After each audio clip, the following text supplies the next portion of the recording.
A landmark free trade agreement was meant to be up and running by July, but following the outbreak of the coronavirus, officials could not move in to the secretariat of the African Continental Free Trade Area in Ghana's capital Accra.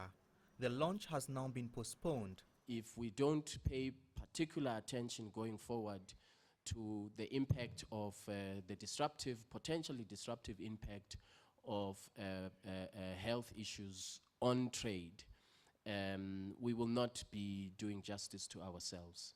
And so that is a matter that we have agreed with the CDC in the implementation of the agreement to look at how we can mitigate the risk caused by pandemics on trade. The African Continental Free Trade Area is expected to open the market for 1.3 billion people and boost intra-African trade. With border closures and the restrictions of movement of people caused by the COVID-19 pandemic, trade among African countries has been badly hit.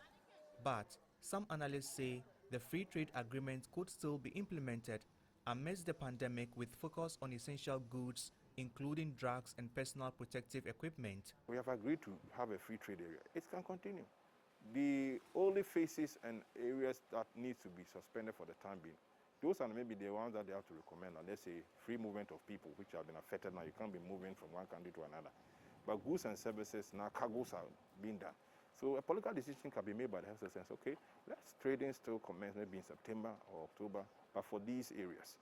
While member countries have taxes waived on 90% of goods, they have yet to submit a list for the 10% of goods that will attract taxes, something analysts want done before the Secretariat sets a new launch date.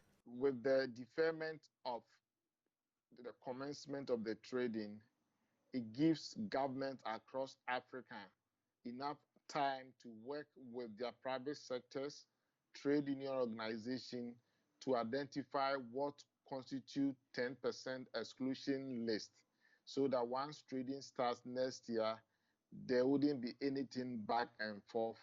Analysts suggest that these negotiations with member countries be done virtually through video conferencing. The Secretariat of the African Continental Free Trade Area has yet to disclose when it will launch the agreement, but some experts are predicting next year. Meanwhile, with the implementation challenges posed by the coronavirus pandemic, analysts say it's become critical to allow free trade of essential goods to reduce the impact of the health crisis on the continent. Nabil, Ahmed, Rufai, CGTN, Accra, Ghana.